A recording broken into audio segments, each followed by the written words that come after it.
السلام علیکم۔ معاشرتی اور رومانوی موضوعات پر مبنی میرے افسانوں، کہانیوں اور ناولز کا سلسلہ باغِ چہشت، جس میں آپ سب میرا پہلا ناول زرد خزاں کی اور سے جھانک رہی ہے بہار شب رت کی آج دوسری قسط سنیں گے۔ کالج کے بعد تو جیسے صبح اٹھنا ہی بھول گئی ہو۔ 4 بار تمہیں جگانے کو آ چکی ہوں زاویہ، شادمن نے اسے ہلایا۔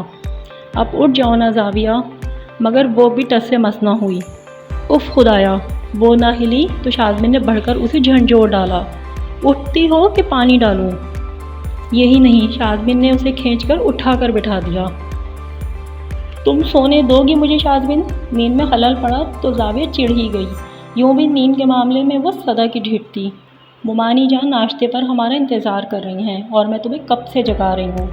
تو تم کر لو جا کر ناشتہ، مجھے ابھی اور سونا ہے۔ زاویہ واپس تکیے پر سر رکھ گئی۔ یہی نہیں، چادر بھی منہ تک لے گئی۔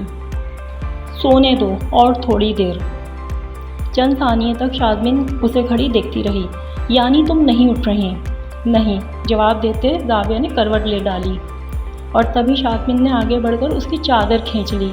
صبح ہو گئی ہے، اب اٹھ جاؤ زاویہ۔ شادمن بھی نہ مانی۔ کہہ کر آئی ہوں تمہیں ساتھ لے کر ہی جاؤں گی۔ صریحاً برے وقت کی طرح صبح صبح میرے سر پر آ کر کھڑی ہو جاتی ہو۔ زاویہ چڑ ہی گئی۔ اٹھو اب فوراً، شادمن نے چٹکی بجائی۔ اف، کیا مصیبت ہے شادمن، بندہ اپنے گھر میں ٹھیک سے سو بھی نہیں سکتا۔ نیند سے مخمور آنکھیں، ہاتھ کو ادھر ادھر ٹٹولتے زاویہ اپنی چادر ڈھونڈ رہی تھی۔ نہیں ملے گی، تمہاری چادر میرے پاس ہے، اس لیے تمہیں اب اٹھنا ہی پڑے گا زاویہ۔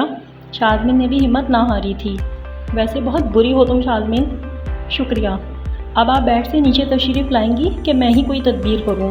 تدبیر کی ضرورت نہیں، مجھے پتہ ہے آپ کے ہوتے کوئی سو ہی نہیں سکتا۔ زاویہ کو اٹھنا ہی پڑا۔ مائی سویٹ کزن، شادمن نے مسکراہٹ دبائی۔ زاویہ نے اسے گھور کے سلیپرز پاؤں میں ڈالی۔ اور سنو، ذرا جلدی آ جانا۔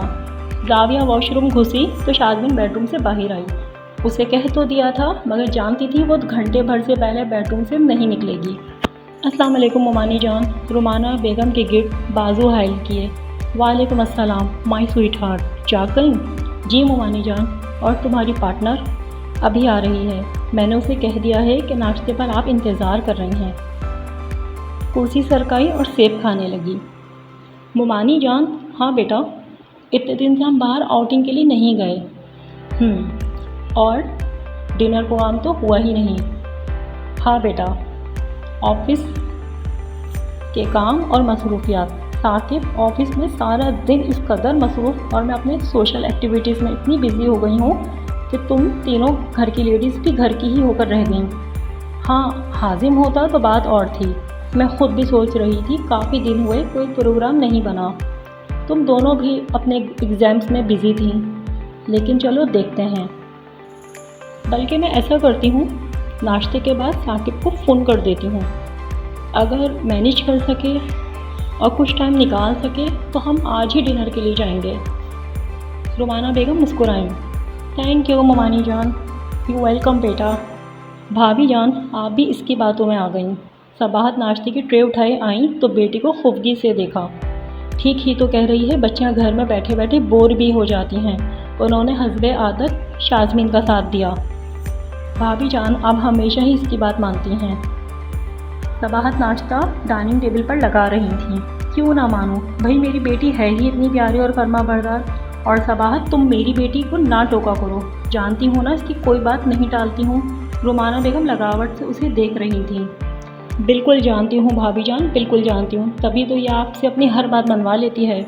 شازمین، جی امی، زاویہ کو دیکھو اور ناشتے کے لیے اسے بلا آؤ۔ صباحت نے کرسی سرکائی۔ جی امی۔